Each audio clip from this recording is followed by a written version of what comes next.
கொண்டிருக்கும் என் தொப்புள் கொடியின் உறவுகள்.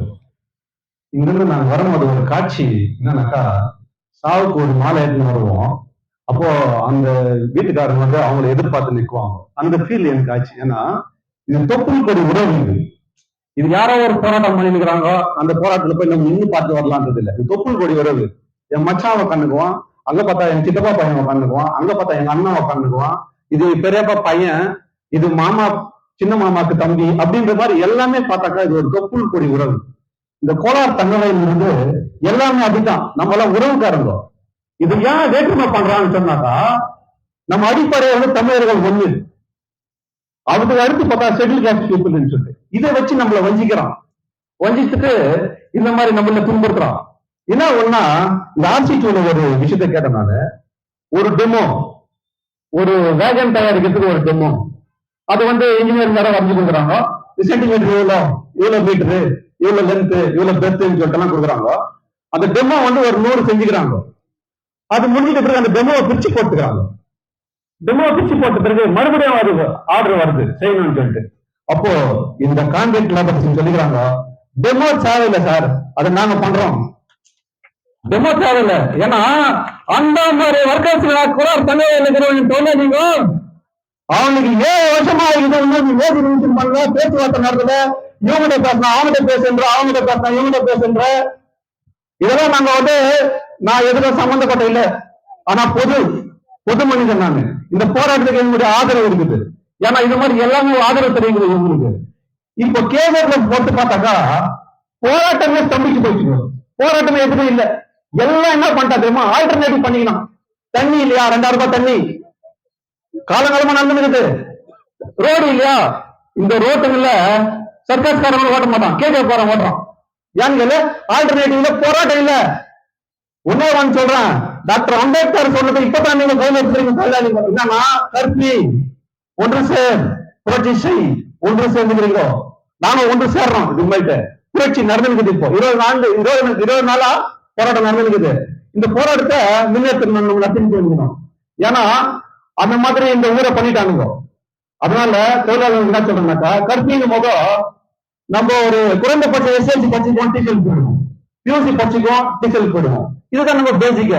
அது மீறி போனாக்கா ஒரு கான்ட்ராக்டர் என்னன்னாக்கா ஐடிஐ படிச்சுக்குவோம், அப்பண்டிஸ் படிச்சுக்குவோம், அவ்வளவுதான். இங்க ஸ்டார்டிங்ல என்ன பண்றாங்க பிள்ளைங்கள, என்னென்ன பண்றாங்கன்னா எஸ்எல்சி பாஸ் ஆகிட்டுக்கிறாப்பா, யாருன்னா ஒருத்தர் பிடிச்சி ஐடியில போட்டுறேன், யாருன்னா பிடிச்சி ஒரு அப்பண்டிஸ் முடிச்சிடறேன், அப்புறமா நான் என் கான்ட்ராக்ட்ல கூப்பிட்டுக்கிறேன். நம்மளுடைய என்ன வந்து என்ன தெரியுமா ஆகுது, இன்னும் அடிமடி தாங்கிறோம். நாங்கெல்லாம் கூட பெருமையா சொல்லிக்கிறோம், 150 ஆண்டு காலம் மைண்ட் தாங்கிறோம். என்ன பேசிக் அன்கண்ட பாபா சாஹேப் அம்பேத்கர் சொன்ன படிப்பு நமக்கு இல்ல. பேசிக் எஸ்எல்சி பியூசி அவ்வளவுதான் முடிச்சு நீங்க போய் இவங்க கிட்ட கொத்தறிஞ்ச வேலை செஞ்சுக்கிறோம். ஏன் ஒரு எம்பிஏ பண்ணு, ஒரு பிஎஸ்சி நர்சிங் பண்ணு சகோதரிகள், அது மாதிரி படிச்சாக்கா ஏன் இவங்க கிட்ட நம்ம கொத்தறிஞ்சா இருக்கலாம்? நம்ம பேசிக் இப்படி இருக்கிறதுனால தான் நம்ம ஏமாத்துறோம். உன்னால தயவுசெய்து நம்ம என்ன கேட்கிறோம்னாக்கா, கேஜிஎஃப்ல பொறுத்த வரைக்கும் லோக்கல் நம்ம லீடர் யாரா வந்து பேசலான்றது. லோக்கல் லீடரு நம்மளுக்கு செஞ்சு கொடுக்கலையோ, ஆனா லீடரை போய் தேடுறீங்க. இன்னைக்கு அந்த சூழ்நிலை ஆயிப்போச்சு. இன்னைக்கு வரவங்க நம்ம என்ன பண்றோம், ஓட் பேங்க் என்னன்றான், surprise visit MLA, surprise visit MP. Surprise என்ன, ஒரு வியப்பு. என்னன்னா அவங்க இன்னைக்கு வராங்களாம், டேய் சிஎம்ஆர் முகத்தை சர்ப்ரைஸா பாத்துக்கிறீங்களா, பக்தவச்சத்தை சர்ப்ரைஸா பாத்துக்கிறீங்களா, எஸ்ராஜன் சர்ப்ரைஸா பாத்துக்கிறீங்களா? இல்ல, ஏன்னா நம்ம தவற விட்டோம். இது நம்மளுக்கு ஒரு அடிப்படை, இது வந்து ஒரு நம்மளுக்கு ஒரு பாடம். ஏன்னா லோக்கல் லீடர் இல்ல, லோக்கல் லீடர் 80,000 ஓட்டுக்கு 7,000 ஓட்டு போட்டு தோக்கச்சு இல்லைங்களா, அப்போ ஒரு மாசத்துக்கு போய்படுறாங்க. அப்படி அதை நம்ம எல்லாத்தையும் கோட்டை விட்டோம். இன்னைக்கு ட்ரெயின் பார்த்தாக்கா எல்லாத்துலயும் கேஜிஎஃப் வந்து நசுக்கப்படுறான், கேஜிஎஃப் பீப்புள் வந்து நசுக்கப்படுறான். ஏன்னா ட்ரெயின்ல இன்னைக்கு எத்தனைனாக்கா பெரிய ட்ரெயின் நிறைய பேர் போயிட்டாங்க, இப்ப சின்னதா பண்றான் ட்ரெயின். எங்க தெரியுமா உட்கார சகோதரத்துல ஒயர் எழுதி சொல்றான், பாத்ரூம் கிட்ட ஒரு பேப்பர் போட்டு உட்காடுறோம். அதுக்கு நம்ம என்ன பண்றோம் தெரியுமா, ஆல்டர்னேட்டிவ் அடிஷனல் வந்து ஒரு சேர் வாங்கிக்கிறோம், ரெடிமேட் சேர், அப்ப பேக்ல போட்டு போவான். நீங்க பாக்குறீங்க, அப்ப ஷீட் இல்ல, ட்ரெயின்ல வசதி இல்ல, நின்று போறதுக்கு உட்காந்து போறதுக்குனாக்கா ஆல்டர்னேட்டிவ் தான் போறான். போராட்டத்துக்கு வரல. அப்ப எல்லாமே ஆல்டர்னேட் பண்ண போராட்டம் என்னன்னா, நான் 20 நாளா பாத்துக்கிறேன், கேஜிஎஃப்ல போராட்டம் இல்ல, எங்களுக்கு எல்லாம் துடிக்குது, எங்களுக்கு பின்னாடி ஆதரவு இல்ல. அந்த மாதிரி நீங்க போராட்டம் பண்ணுகிறீங்கன்னாக்கா இது வெறியான் ட்ரையல் தான். நாங்க லைன்ல இருந்து கூப்பிட்டு வந்துருக்கு உங்களுக்கு வெறியான் ட்ரையல் தான். மெயின் பிக்சர் இருக்குது, குடும்பம் கூப்பிட்டு வரோம். என்ன ஒண்ணா இந்த போராட்டத்துக்கு நாங்க கூட வந்து முன்ன வரல. நான் யமுனா காந்தி மாதிரி நாங்க வரல. தாய் மருந்து யமுனா காந்தி அவங்க அம்மா யமுனா காந்தி சொன்ன மாதிரி அவங்க அம்மா 7 வயசு ஆட்டா வேணாப்பா நடந்து வரணும் வந்துக்கிறாங்க பாரு. அதே மாதிரி சகோதரி தேவகர் பார்ப்பாங்க போது ஆண்டிகேப் வானாக்காண்டின்னு கேட்டாக்கா நல்லா இருக்கிறவங்க வரல, அவங்க வந்துக்கிறாங்க. இந்த போராட்டத்தை பார்க்கணும். இது தாய்மார்கள் அந்த சகோதர சகோதரிகள்லாம் வந்து வேலையில உட்காந்துக்கிறாங்க 20 நாளா என்னப்பா ஆச்சு எங்களுக்கு கேட்கறாங்க.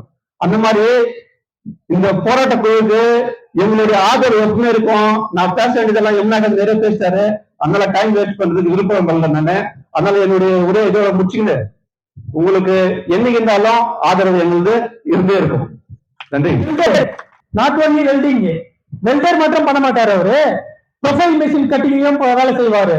அந்த மிஷினையும் ரிப்பேர் பண்ணுவாரு, லே அவுட் பண்ணுவாரு, டெம்ப்ளேட் கட் பண்ணுவாரு, அப்புறம் எல்லா வேலையும் கிரேன் ரிப்பேர் ஆனா கிரேன் ரிப்பேர் பண்ணுவாரு, எல்லா வேலையும் செய்வாரு. ஃபிட்டர்னா ஃபிட்டர் மட்டும் வேலை செய்ய மாட்டாரு, அவரும் ஜிக் பண்ணுவாரு, பிக்சர்ஸ் பண்ணுவாரு, எல்லா வேலையும் செய்வாருங்க. அவ்வளவு டேலண்டான கான்ட்ராக்ட் ஆபரேட்டருக்கு நீ பேமெண்ட் கொடுக்கறதுக்கு நீ தயங்குற என்ன நியாயம் இது? மேனேஜ்மெண்ட் சிந்திக்கணும். தயவு செய்து மேனேஜ்மெண்ட் சிந்திச்சு ஒரு நல்ல கருணையை காமிக்கணும் இந்த மக்களுக்கு. ஏன்னு சொன்னா தொழிலாளர்களுடைய கஷ்டத்தை ரத்தத்தையும் வேலையும் சிந்தி செய்கிற வேலைக்கு ஊதியத்தை கேட்கிறார்கள், வேற மற்ற எதுவும் கேட்பது கிடையாது. ஆகையால் தயவு செய்து அவர்கள் கஷ்டப்படுகிறதை கேட்டு எனக்கும் அவருக்கும் சம்பந்தம் இல்லைன்னு சொல்றதை விட்டுட்டு சம்பந்தம் இருக்கிறவங்க தான் கேட்கிறாங்க. ஒரு மேனேஜரு ஒரு ஆபீசரு எல்லாரும் வந்து இந்த செய்ப்பா அதை செய்ப்பான்னு சொன்னாதான் இமிடியேட்டா செஞ்சுறாங்க. எங்களுக்கு ஒரு சூப்பர்வைசர்ன்ற வேலையில எங்களுக்கு சொல்லிட்டு போவாங்க சில வேலைங்க. அதை சின்சியரா நானும் 17 இயர்ஸ் அது சர்வீஸ் பண்ணியிருக்கிறேன். சின்சியரா ஒர்க் பண்ணிக்கிறேன், சின்சியரா ஒர்க் பண்ணிக்கிறேன். சத்தியம், நேர்மை, தர்மம் எல்லாத்தையும் வச்சு இந்த ஃபேக்டரிக்காக வகிச்சிருக்கிறேன். அதனால எம்எல்ஏ வேலை செய்யற எம்ப்ளாயிஸ் அவர்களும் ஆபீசர்ஸ் அவர்களும் எல்லா எம்ப்ளாயிஸ் யூனியனும் எல்லா கனடா சங்க யூனியனும் எல்லா தமிழ் சங்க யூனியனும் மற்ற எல்லா கிறிஸ்டியன் அசோசியேஷன் மற்ற எல்லா அசோசியேஷனும் இவங்க எல்லாம் சேர்ந்து நீங்க மேனேஜ்மெண்ட் கிட்ட ஒரு மெயில் அனுப்புறேன் சார். இந்த மாதிரி கான்ட்ராக்டா போயிட்டு நம்ம கூட வேலை செஞ்சிருந்தாங்க, அவங்களுக்கெல்லாம் வேஜ் ரிவிஷன் பத்தி 20 நாளா போராடி இருக்கிறாங்க. அவங்களுக்கும் இந்த காலகட்டத்தில் ஒன்னும் படிக்க வைக்க முடியாத பசங்களை எல்லாரும் இன்ஜினியர் படிக்க வைக்கணும், உங்க பிள்ளைகளை மட்டும் படிக்க வைக்கணும் இல்ல, எல்லாரும் பிள்ளைங்களும் படிக்க வைக்கணும்னு ஒரு ஆசை இருக்குது. அதனால தயவு செய்து இந்த மேனேஜ்மெண்ட் முன்ன வந்து அவர்களுக்கு நல்ல ஒரு சேலரியையும் அவர்கள் கேட்கிற எல்லா கோரிக்கையும் நிறைவேற்றி கொடுக்கும்படி கேட்டுக்கொள்கிறோம். இது யூனிட்டி, இன்டிகிரிட்டி, இன்டர்நெட் எல்லாமே இருக்குது தொழிலாளர்கள் கிட்ட. அது மட்டும் இல்ல, எந்த வேலை செய்ய சொன்னாலும் அவர்கள் டிசிஎலா இருக்கட்டும், கான்ட்ராக்ட் ஆபரேட்டரா இருக்கட்டும், ஸ்கில்ட் ஒர்க்கரா இருக்கட்டும், அவங்க கிட்ட யாரும் ஈடு செய்யவே முடியாது. ஒரு டிசிஎல் 4 லிட்டர் ஓட்டுறாருன்னா 4 லிட்டர் அவரே ரிப்பேர் பண்ணுவாரு, அவரே டிஜி ரிப்பேர் பண்ணுவாரு, அவரே கிரேன் ரிப்பேர் பண்ணுவாரு, எல்லா வேலையும் செய்வாங்க. ஆகையினால இவ்வளவு டேலண்டா இந்தியாவில எங்கேயுமே கிடைக்க மாட்டாங்க. ஃபிட்டர்னா ஃபிட்டர் தான், வெல்டர்னா வெல்டர் தான், அந்த வேலை தான் செய்வாங்க. இந்தியாவில எங்கேயுமே இருக்க மாட்டாங்க இவ்வளவு ஸ்கில்டு லேபரர்ஸ். ஆகையால அவர்களும் 15-20 வருஷம் 30 வருஷம் வேலை செஞ்சுக்கிறாங்க. ஏதோ கருணை காட்டு ஒரு நல்ல சிஎம்பி வந்துக்கிறான்னு நினைச்சாங்க. ஆனா நல்ல சிஎம்பி நல்லதை தான் பண்ணுவாரு. இல்லைன்ட்டு இவ்வளவெல்லாம் பார்த்து நீ ஹியூமனிட்டேரியன் பேசிஸ்ல நீ பண்ணலன்னு சொன்னா அப்ப நீ ஹியூமன் பீயிங்கா? எப்படி நியாயம் சொல்லு சார்? மேனேஜ்மெண்ட் கூட நீங்க போர்ஸ் பண்ணணும். அவருக்கு சிஎம்டி தெரியலன்னா கூட ஆபீசர்ஸ் எல்லாம் போர்ஸ் பண்ணி இவங்க எல்லாம் உழைப்பாளிங்க, இவங்க எல்லாம் வேலைக்காரங்க, இந்த மாதிரி வேலைக்காரங்க எங்கேயும் தெரிய மாட்டாங்க அப்படின்னு சொல்லிட்டு மேனேஜ்மெண்ட் போர்ஸ் பண்ணி அவருக்கு எல்லாத்தையும் தெரிவிக்கணும். மற்றதெல்லாம் சும்மா இருக்கிறதெல்லாம் தெரிவிக்கிற அதே போன்று பத்திரிகை நண்பர்களே நான் கேட்டுக்கிறீங்க, தயவு செய்து எவ்வளவு பத்திரிகை இருக்குது, எவ்வளவு மீடியா இருக்கிறாங்க, யாருன்னா ஒருத்தர் சும்மா எங்கேயோ போயிட்டு மீடியாக்காரர் எடுத்து போட்டு அப்படியே டிவி9ல எல்லா பப்ளிக் டிவில எல்லாத்துலயும் போடுறீங்க. 20 நாள் உக்காந்துக்கிறான். எவ்வளவு மீடியா இருக்குது, மீடியால டெய்லி போடுங்க சார். தயவு செய்து மீடியாக்காரர் தயவு செய்து டெய்லி போடுங்க. அப்பதான் போய் ரீச் ஆகும் கன்சர்ன் பர்சனுக்கு. அப்ப நல்லது நடக்கும் இது ஜனங்களுக்கு. எவ்வளவு லேடிஸ் எவ்வளவு இது குடும்பத்துல எவ்வளவு கஷ்டப்பட்டுக்கிறாங்க. 20 நாள் வேலை இல்லைன்னா உனக்கும் ப்ரொடக்ஷன் ஹெல்டப் ஆயிடுச்சு. Production definitely held up. எங்கன்னா நார்த்ல இருந்து கூட நம்பிக்கிறாங்க. யார சமையல்கார அவன் 2 நாள் செய்யிட்டு 8 hour இங்க செய்யறான். நான் 2 hourல சம்பாரிச்சிருவேன் போடா 2000 ரூபாய் அப்படின்னு சொல்லிட்டு 2 நாள் செய்யிட்டு விட்டு ஓட்டானுங்க. அந்த மாதிரி வேணாம். எங்க தொழிலாளி உண்மையா வேலை செய்யறவங்க, கரெக்டா வேலை செய்யறவங்க, நேர்மையா வேலை செய்யறவங்க, ப்ரொடக்ஷன் பிகரா வேலை செய்யறவங்க. ஒரு மாசத்துக்கு முன்னே ப்ரொடக்ஷன் காமிச்சு நீங்க ப்ரமோஷன் வாங்கிக்கிறீங்க. நான் இங்க எங்க ஆபீசர் கூட கேட்டுக்கிறேன், ஏன் சார் நீங்க ப்ரமோஷன் வாங்குவீங்க,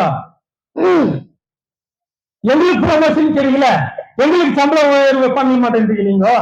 அதுன்னு நானும் கேட்டுக்கிறேன். இப்ப சம்பந்தம் இல்லைன்னு சொன்ன ஒரு எக்ஸாம்பிள், சம்பந்தம் இல்லைன்றது ஒரு நல்ல ஃபேமிலி, ஒரு நல்ல ஃபேமிலி, அந்த ஃபேமிலியில 5 பேர், 3 பசங்க, 2 ஹஸ்பண்ட் ஒய்ஃப், நல்லா சம்பாதிக்க, நல்லா எல்லாம் செய்யறாரு, எல்லாம் படிக்க வைக்கிறாரு, எல்லாம் பண்றாரு. ஒரு ஸ்டேஜ் 15-20 வயசு ஆயிடுச்சு, பசங்களுக்கு 3 பேரும் எல்லாம் பண்றப்பா எங்களுக்கு நல்லா லக்ஸுரியஸா இருக்கணும் அப்படின்னு சொல்றதுக்கு அவங்க அப்பா என்ன சொல்லிடுறாரு, உனக்கு எனக்கு சம்பந்தம் இல்லை அப்படின்றாரு. பசங்கள பொங்கல் எல்லாம் எப்படி உனக்கு எனக்கு சம்பந்தம் இல்லை, அப்ப நீ சொத்து வச்சுக்கிறீங்க கோடி கணக்குல, அதுல எனக்கு எழுதி கொடுத்துருமா எல்லாத்தையும் கோர்ட்டுக்கு போலாமா அப்படின்னு சொன்னா, ஐயோ வேணாப்பா நீ இருக்கிற சொத்தை நம்ம எல்லாம் டிவைட் பண்ணி எல்லாம் இது பண்ணிக்கலாம் அப்படின்ற. அந்த மாதிரி சம்பந்தம் இல்லைன்னு சொல்லக்கூடாது. 15, 20, 25 வருஷமா 30 வருஷமா வேலை செஞ்சுக்கிறாங்க, அவங்களுக்கு சம்பந்தம் இல்ல சம்பந்தமா இருக்குது.